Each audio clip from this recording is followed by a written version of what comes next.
ሌላኛውን ጨዋታ ደግሞ እንመልከት። ትናንትና የስፔን ብሔራዊ ቡድን ከኔዘርላንድ ጋር ያደረጉትን ጨዋታ እናንሳ። ትናንትና እኩል ነው ጨዋታው የተጠናቀቀው። በመደበኛውም እንደዚሁም በኤክስትራ ታይምም ጥሩ ፉክክር የተመለከትንበት ጨዋታ ነበር። ነገር ግን በመለያ ምቶች ደግሞ የስፔን ብሔራዊ ቡድን አልፏል። ይህንንም ጨዋታ እንመልከተው። ሁለቱም ጨዋታዎች በሮተርዳምም በቫሌንሲያም በደኪፕም በሜስታያም የተደረጉት ጨዋታዎች በጣም የሚያስደንቁ ጨዋታዎች ናቸው። የሆላንድ ብሔራዊ ቡድንን ባለፈው ሳደንቅ ነበር። የቡድኑን እድገት የሚያሳዩ ጨዋታዎች ናቸው ማለት ይችላል። ምክንያቱም የባለፈው ጨዋታ ላይ መሸነፍ አይገባ ማለት 2-2 ነው የተጠናቀቀው። ማሸነፍ ይገባቸው ነበር። መጨረሻ ላይ ነው ሚኬል ሜሪኖ ጎል ያስቆጠረው። ግን የያሬል ሀቶ በቀይ መውጣት ነው የጨዋታው ልዩነት የነበረው። ትላንትናም በተመሳሳይ የሮናልድ ኩማን ቡድን የመሻሻሉን ሌላ ምዕራፍ ያሳየበት ጨዋታ ነው ብዬ አስባለሁ። አሰልጣኙ ከጨዋታው በኋላም ባለፉት 2 ዓመታት የስፔን ብሔራዊ ቡድንን እንደዚህ የፈተነ ቡድን አልነበረም ብሏል። ትክክል ይመስለኛል። መጨረሻ ላይ በመለያ ምት ነው የተሸነፉት። መጨረሻ ላይ ዶኒኤል ማለን የመለያ ምቱን ኡናይ ሲሞን አዳነበትና እንግዲህ አሸነፈ የስፔን ብሔራዊ ቡድን።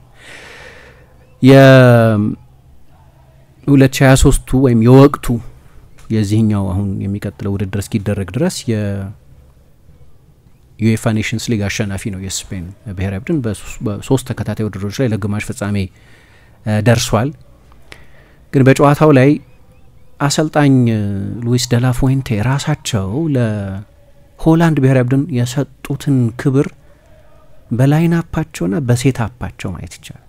በመረጧቸው የተጫዋቾች አይነትና ተጫዋቾቹ ሜዳ ውስጥ በተወጡት ኃላፊነት መረዳት ይቻላል። አንዳንድ ለውጦች አድርገዋል። ለምሳሌ የቀኝ ተከላካይ ሆኖ የተጫወተው በጣም የሚያጠቃው ሚንጌዛ ሳይሆን ነው ፔድሮ ፖሮ ሳይሆን ሚንጌዛ ነው የነበረው። አንደኛው ለውጥ በግራ በኩል ሀቶና ኮዲ ጋክፖ የነበሩበት የመጀመሪያው ጨዋታ ላይ ብዙ አደጋ የተፈጠረበት፣ በቀኙም በግራም በኩል አስደናቂ ነበር የሆላንድ የክንፍ ማጥቃት። ያንን የበለጠ ለመዝጋት የቀድሞውን የባርሰሎናን ተጫዋች ሚንጌዛን የተጠቀሙት። አሁን ይሄ ዲፌንሲቭ ውሳኔ ነው። ፖሮ የበለጠ የሚያጠቃ ነው፣ ይሄኛው የበለጠ የሚከላከል። ስለዚህ አንደኛው በሴሌክሽን አሰልጣኙ በመረጡት የተጫዋች አይነት ለሆላንድ ብሔራዊ ቡድን የሰጡትን ግምት ማየት ትችላለሽ። ሁለተኛ የአንዳንድ ተጫዋቾች ቦታ አያያዝ፣ ለምሳሌ የኒኮ ዊሊያምስ በጣም ወደ ኋላ ሪትሪት አድርጎ መጫወት የሚያስረዳው አንደኛው ነገር በዛ በተቃራኒው የሜዳ ክፍል የሚጫወተውን የረሚ ፍሪምፖንግ ብዙ አደጋ የፈጠረባቸውን ተጫዋች አደጋ ለመቆጣጠር የነበራቸውን ፍላጎት ያሳያል። ፍሪምፖንግ ትላንትናም በቀደም እንደጠቀስኩት ሃሪ ትሩዩዳ የሚባለው ተጫዋች የቀኝ መስመር ተከላካይ ነበር። ፍሪምፖንግ የቀኝ ክንፍ የማጥቃት ተጫዋች ነበር። ስለዚህ እሱን ኮንትሮል ለማድረግ ኩኩሬያን የሚያግዘው ኒኮ ዊሊያምስ በጣም ወደ ኋላ ተመልሶ ነው ነበር እና ለኔ እንዲህ አይነት ክብር መስጠታቸው አሰልጣኙ እንዳልኩት በተጫዋቾቹ ሚናም በአንዳንድ የሜዳው ስፍራዎች ላይ በመረጧቸው የተጫዋቾችም አይነት የሆላንድ ብሔራዊ ቡድንን እየተሻሻለ መምጣት አይቻሉ። ሌላ ግሩም ጨዋታ ነበር። ብዙ ጎሎች የተቆጠሩበት ጨዋታ ነበር። ምንም እንኳን እንደው ይሄንን ውድድር ሰዎች እንደ ግሎሪፋይድ ፍሬንድሊ ነው በጣም ትልቅ ክብር የሚሰጠው የወዳጅነት ጨዋታ እንበለው ቢሉም ግን ሁሉም ጨዋታዎች ከፍተኛ ቴንሽን የነበረባቸው ጨዋታዎች ናቸው። ከድሎቻቸውም በኋላ የፖርቱጋል ተጫዋቾች፣ የፈረንሳይ ተጫዋቾች፣ የስፔን ተጫዋቾች መጨረሻ ላይ ሲያሸንፉ ደስታቸውን የገለጹበት መንገድ የወዳጅነት ጨዋታ ብቻ ነው ብለው እንዳልቆጠሩት ማየት ይቻላል። ስለዚህ ሁለቱም አሰልጣኞች ከፍ ያለ ግምት ሰጥተውት ነበር። አንዳንድ ለውጦችም አድርገዋል። በቀደም ተቀይሮ ገብቶ ነበር የተጫወተው ዴያን ሁሴን። ግኝት ነው ለስፔን እግር ኳስ። ብዙ ጉዳቶች አሉባቸው። በቀደም ደግሞ ፓው ኩባርሲ ተጎዳና ተቀይሮ ገብቶ ተጫወተ። ሌላ ተጫዋች መጠቀም ይችሉ ነበር፣ አማራጮች ነበሯቸው አሰልጣኙ። ነገር ግን እሱን ነው ማሰለፍ የመረጡት። ሌላ አማራጭ ነበራቸው። ለምሳሌ የሪያል ማድሪዱ ራውል አሴንሲዮ አለ። ግን ከሱ ይልቅ በቦርንመዝ የሚጫወተው ዲያን ሁሴንን ነው ያጫወቱት እና የባርሴሎና ብሔራዊ ቡድን ፓው ቶሬስ በጣም ጥሩ ቦል ፕሌይንግ የመሃል ተከላካይ ነው። ከኋላ እየተጫወተ መውጣት ይችላል። ግን ለረጅም ጊዜ ከፒኬ መልቀቅ በኋላ በጣም ጥሩ ቦል ፕሌይንግ ሴንተር ሃፍ አላገኘም የስፔን ብሔራዊ ቡድን። የነዚህ ሁለት ጨዋታዎች ምልክት ግን ዲያን ሁሴን አሁን በሚያሳየው ብስለት መቀጠል የሚችል ከሆነ ጥሩ ተከላካይ ብቻ ሳይሆን በጣም ጥሩ ኳስ የመጫወት ችሎታ ያለው የመሀል ተከላካይ ምን ያገኙት ለላሚን ያማል የሰጠው ኳስ ያማል ሚገርም ጎል ነው ያስቆጠረው። በኋላ የመለያ ምቱን በጣም ደካማ የመለያ ምት መጥቶ ቫርብሩኸን አድኖበታል። ግን በጨዋታ ውስጥ ስፔንን 3-2 የመሩበትን ሆላንድ 3-2 የመሩበትን ጎል ሲያስቆጥር በጣም ውብ ጎል ነበር። ግን ኳሱን የሰጠው ዲያን ሁሴን በተደጋጋሚ በጨዋታ ውስጥ ትላንትና ይህንን ያደርግ ነበር እና ከለውጦቻቸው መካከል አንደኛው የሁሴን የመጀመሪያ አሰላለፍ ውስጥ መግባት ነው። ከዚህ በፊት እንዳነሳ ነው አምስተርዳም ውስጥ ነው የተወለደው። እስከ 5 ዓመቱ ድረስ በሆላንድ ነው ያደገው። ከዛ በኋላ ነው ወደ ማላጋ ሄዶ በማላጋ የኖረው። በኋላ ዩቬንቱስ አስፈረመው። ዩቬንቱስ አንድ ትልቅ ማዕድን አምልጦታል ይህንን ተጫዋች። ምክንያቱም አሁን ቀጥሎ ዝውውሩ ወደ አንድ ትልቅ ግዙፍ የአውሮፓ ክለብ ሪያል ማድሪድ ነው የሚባለው ሊቨርፑል ነው የሚባለው አንድ ትልቅ ግዙፍ ክለብ መሄዱ አይቀርም። ሞሪኞ እኮ ገና መጀመሪያ በሮማ በውሰት እንዳገኙት ፖቴንሻል ዋይዝ እስካሁን ካሰለጠንኳቸው በጣም ትልቅ እምቅ ችሎታ ካላቸው ተጫዋቾች መካከል አንዱ ብለው አወድሰውት ነው። ከቲያጎ ሞታ እና ከጁንቶሊ ስህተቶች መካከል አንደኛው እሱን ከዩቬንቱስ እንዲወጣ ማድረጋቸው ነው። ለቦርንመዝ በዚህ የውድድር ዘመን ስኬታማ መሆን አንድ ምክንያት ነበር። ግን ደግሞ በተለይ ከኳስ ጋር ከቴክኒካዊ ችሎታው ጋር ካየነው ለስፔን ብሔራዊ ቡድን በልክ የተስማማ ተጫዋች ነበር። ሌሎችም ለውጦች አድርገው ነበር። ፔድሪ ቤንች ሆኖ ነው የጀመረው። እሱን የመጨረሻውን የመለያ ምት ያስቆጠረውን አልቫሮ ሞራታም በእነሱ ፈንታ ነው እንግዲህ ኦልሞና ኦያርሳባል የገቡት። አሰልጣኙ ለምን እንደሆነ አላውቅም ከጨዋታውም በኋላ ለምንድነው የሁለቱ አንድ ላይ መጫወት የሚያስጨንቃችሁ እንዲህ አይነት ጥያቄ አይጠይቁኝ ብለው መልሰዋል። ግን ፔድሪና ኦልሞ በባርሴሎና አብረው ይጫወታሉ። እሳቸው ግን በስፔን ብሔራዊ ቡድን ለአንድ ቦታ የሚፎካከሩ ተጫዋቾች አድርገው ነው የሚያዩዋቸው። ፔድሪ ከተሰለፈ ኦልሞ አይሰለፍም፣ ኦልሞ ከጀመረ ፔድሪ ቤንች ነው። ለምን እንደሆነ አላውቅም። ምክንያቱም ፔድሪን እንደ 10 ቁጥር እንውሰደው እንደዛ ነው የሚጠቀመው። ልክ በኦልሞ ቦታ እንደሚጫወት አይነት ተጫዋች አድርገው ነው የሚያዩት። ጨዋታው ሲጀምር ልክ እንደ ባለፈው እንደ ሮተርዳሙ ጨዋታ ሁሉ ስቴዲየም ውስጥ በነገራችን ላይ የሆላንድ ደጋፊዎች በትላንትና ሁሴን ላይ ሲጮሁ ነው ዲያን ሁሴን ላይ ሲጮሁ ነበር። ግን የባሰ ኢኒየስታ የሚለው ድምጽ ይሰማ ነበር። ደግሞ ባለፈው አንዳንዶቹ ለምሳሌ ባለፈው ያየነው በስክሪኑ ላይ በቲፎሲው ላይ ቫን ፐርሲ ያንን ጎል የቫን ፐርሲ ሜዳም ነው እንደምታዩ ወደ አርሰናል ከመሄዱ በፊት ፋይኖርድ ውስጥ ነው ያደገው። ሮተርዳም ስቴዲየም ውስጥም ነበር እሱ ካሜራውም ሲያሳየው ነበር። እንደ ትንኮሳ ተደርጎ ነበር የታየው እና እንዴት ነው መልስ የሚሰጡት ምናምን ይባል ነበር። መልሱ የሞቀ የኢኒየስታን ስም የመጥራት ነበር። ኢኒየስታን የሚያነሱበት ምክንያት ያው በቀደም እንደተጠቀስኩት ከ15 ዓመት በፊት የዓለም ዋንጫ ፋይናል ላይ ያንን ጎል ስላስቆጠረ ነው። ልክ እንደ ባለፈው በጊዜ ነው ጎል ያስቆጠሩት። የባለፈው ጎል ሲቆጠር ግሩም የማጥቃት ጎል ነበር። ከላሚን ያማል ወደ ፔድሪ፣ ከፔድሪ ወደ ኒኮ ዊሊያምስ በእንደዚህ ውብ የቡድን መንገድ ጎል አስቆጠሩ። ትላንትና ግን የመጀመሪያው ጎል በፍጹም ቅጣት ምት ነበር የተቆጠረው። ጥፋት ተሰርቶ ነው ኦያርሳባል ላይ ቫን ሄከ የሚባለው የብራይተን ተጫዋች ጥፋት ሰርቶ ነው ስፔን የመጀመሪያውን ጎል ያስቆጠረችው በሚኬል ኦያርሳባል አማካይነት። ትላንት ሲዘመር ነበር ለሱም። አሰልጣኝ ሉዊስ ደላ ፉente ኃላፊነቱን ከተረከቡ በኋላ የሱን ያህል ብዙ ጎል ያስቆጠረ ተጫዋች የለም። በነገራችን ላይ ለላሮሃ የመጀመሪያው ጎል በፍጹም ቅጣት ምት ነበር የተቆጠረው። ሁለተኛው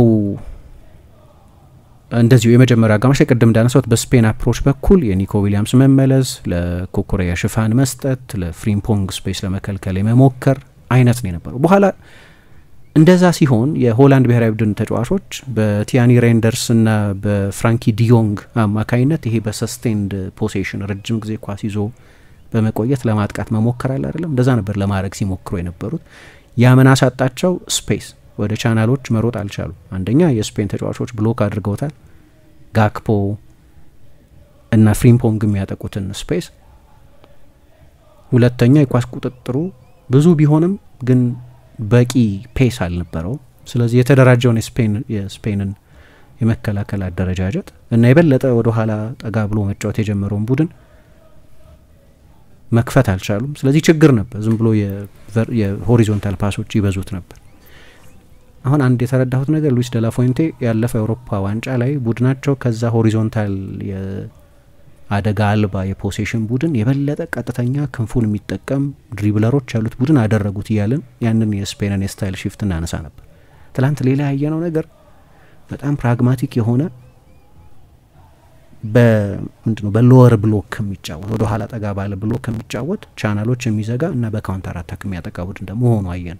አሰልጣኙ የሆነ ዶግማ የላቸው እንደ ባላጋራቸው ጥንካሬ የሚለዋወጥ የጨዋታ አቀራረብ እንዳላቸው ማየት ትችላለሽ። በዛ በኩል የመልሶ ማጥቃቱ መነሻዎቻቸው የነበሩት ላሚን ያማል፣ ኒኮ ዊሊያምስ፣ ኦልሞ እነዚህ ሁሉ ቨርቲካል ተጫዋቾች ኢቨን ኦያርሰባል ቨርቲካል ተጫዋቾች ናቸው። በዚህ መሀል ላይ ደግሞ የሆላንድን ፕሬሲንግ ማለፍ የሚያስችል ቴክኒካዊ ችሎታ ያላቸው ሁለት የመሀል ተከላካዮች አሏቸው። በተለይ ሁሴን ለቢልድ አፕ የሚጠቀሙት ዲያን ሁሴንን ነው። ከሮቢን ለኖርማን በላይ የበለጠ የሚጠቀሙት እሱን ነው። ስለዚህ አንዳንዶቹ አደጋዎቻቸው ይፈጠሩ የነበሩት እንዲያው ኒኮ ዊሊያምስ በአንዳንዶቹ አጋጣሚዎች በመከላከል ያለውን መታተር ያህል በማጥቃትም ደግሞ በጣም አደገኛ ነው። በተለይ መልሶ ማጥቃት ታጫወት ብዙ ስፔስ እንዲያገኝ ስለሚያስችለው አንዳንድ ውሳኔዎቹ የተሻሻሉ ቢሆኑ ኖሮ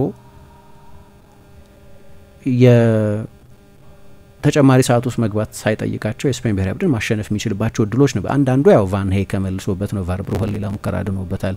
ግን እንዳልኩት ለምሳሌ የመጨረሻ የሜዳ ክፍል ላይ የውሳኔ አሰጣጥ ችግር ነበር።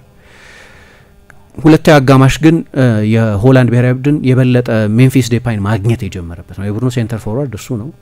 ቅድም እንዳነሳሁት ከቻናሎቹ ነበር ኳስ ይመጣ የነበረው። እሱን በደንብ ብሎክ ማድረግ ችለዋል። ስለዚህ ወደ 9 ቁጥሩ ኳስ አይመጣም። በክሮስም ወደ ባይላይን ሄደው በሚሄዱት ክሮሶችም ወይ በአጫጭር ቅብብል የሚመጡ ክሮሶችም አልነበሩ። ሁለተኛ አጋማሽ ላይ ግን ያንን የፓስ ቅብብል ፍጥነት ከፍ በማድረጋቸው ምክንያት በተደጋጋሚ ዴፓይን ማግኘት ችለዋል። አሁን የመጀመሪያው የሆላንድ ያቻነት ጎል ሲቆጠር ሮቢን ለኖርማን እሱ ላይ ጥፋት በመስራቱ ምክንያት ነው የፍጹም ቅጣት ምት የተሰጠው። ስለዚህ ሳጥን ውስጥ እሱን በተደጋጋሚ ኳስ ማግኘት ጀምሮ ነበር ማለት ነው። ያቻነቱ ጎል የተቆጠረው በዴፓይ የፍጹም ቅጣት ምት ጎል አማካይነት ነው። በኋላ ግን የስፔን ብሔራዊ ቡድን እንግዲህ ብዙ ባክ ኤንድ ፎርዝ ነበሩት። የስፔን ቡድን ጎል ያገባል፣ የሆላንድ ቡድን ጎል ያስቆጥራል። ለምሳሌ ኦያርሰባል ሌላ የፍጹም ቅጣት ምት ሳይሆን በረኛው ሲመልሰው በጭንቅላቱ እንደገና መልሶ በጣም ግሩም ጎል አስቆጥሮ ነበር። የሱን ፈጣን ማሰብ የሚጠይቅ ጎል ነው። ኢያን ማትሰን ለመጀመሪያ ጊዜ ነው ለሆላንድ የተጫወተው፣ የቀድሞ የቼልሲ አሁን የአስቶን ቪላ ተጫዋች። እሱ ደግሞ ግሩም ቮል ያስቆጣ። ስለዚህ ጎሎች ነበሩ እስከ መጨረሻው ድረስ እና በኋላ አሰልጣኞቹም ተጫዋቾች ለውጥ ማድረግ ጀመሩ። ግን አሰልጣኙ ያደረጓቸው ለውጦች በሙሉ ሰርተውላቸዋል። ትላንትና የኦያርሰባልን መሰለፍ፣ ቅድም ያነሳሁት የሚንጌዛን መጫወት በፐርፎርማንስ በኩል ጥሩ ከተጫወቱት የስፔን ተጫዋቾች መካከል አንደኛውን። አሰልጣኙ ብዙ መንካት የሚወዱ አይደሉም፣ ዶግማቲክ ናቸው በዚህ በሴሌክሽን ጉዳይ። ከአንድ ጨዋታ ወደ ሌላ ጨዋታ 4-5 ተጫዋች አይለውጡም። ትላንትና ግን የ4 ተጫዋች ለውጥ አድርገው ነው የመጡት። ከሐሙሱ ጨዋታ አንዱ አስገዳጅ ነው፣ የኩባርሲ መውጣት፣ የዲያን ሁሴን መሰለፍ። ኡናይ ሲሞኑን አጫውተውታል ትላንትና። የግብ ጠባቂ አማራጮች ያሏቸው ዳቪድ ራያም አንደኛው ነው። ግን ያስገቧቸው ተጫዋቾች በሙሉ ትርጉም ነበራቸው። በኋላም ኦልሞን አስወጥተው ፔድሪን አጫውተውታል። ግን ኦልሞን የፈለጉበት ምክንያት ቅድም ያነሳሁትን የበለጠ በሎ ብሎክ መጫወት እና በፋስት ትራንዚሽን ማጥቃት። ለዛ ደግሞ ከፔድሪ ይልቅ ፔድሪ የበለጠ የቦል ሰርኩሌሽን ላይ ጎበዝ ነው፣ ይሄኛው የበለጠ ትራንዚሽን ላይ ጎበዝ ነው። ስለዚህ ለትራንዚሽን እግር ኳስ የሚሆን ተጫዋች ብለው ነው የመረጡት።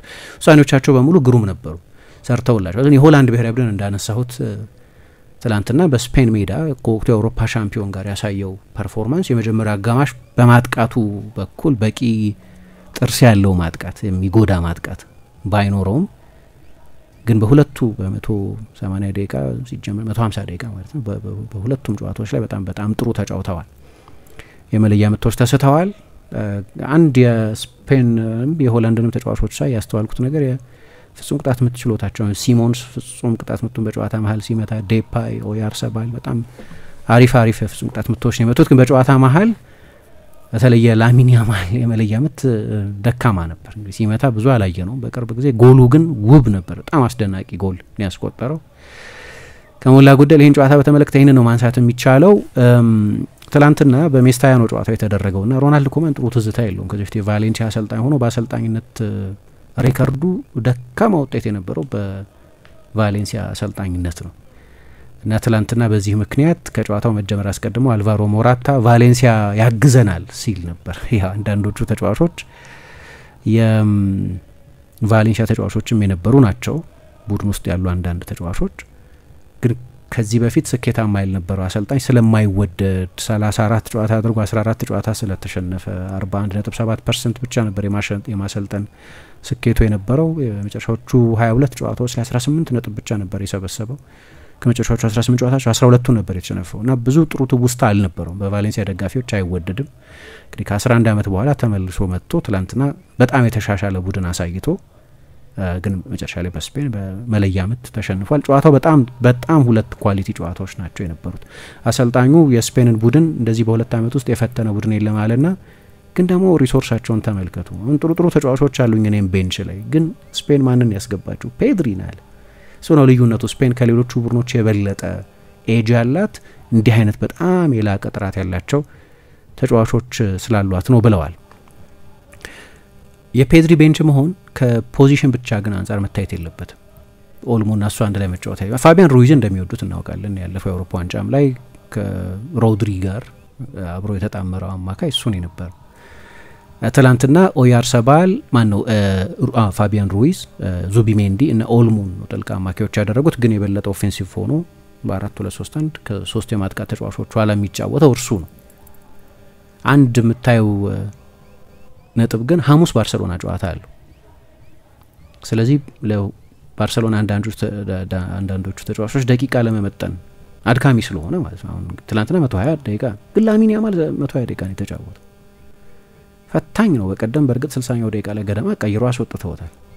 እኔ የምፈራው ለላሚን ያማል እንደዚህ ኦቨር ኤክስፕሎይት መደረግ አደገኛ ነው። በዚህ እድሜው አሁን 90 ጨዋታ ገደማ ደርሷል። ግን 17 ዓመቱ ስለሆነ ብዙ ጊዜ እንደምናነሳው አንድ ተጫዋች 450 ጨዋታ ከተጫወተ በኋላ 500 የሚሉም አሉ ከተጫወተ በኋላ ብቃቱ መውረድ ይጀምራል እና ለሱ በመጠኑ ሰጋለታለሁ። ግን ትላንትና ተጫውቶ በጣም ግሩም ጎል አስቆጥሮ መጨረሻ ላይ ስፔን ብሔራዊ ቡድን ግን በመለያ የምታሸንፈው አልፏል። ሌላ ጥሩ ጨዋታ ነው።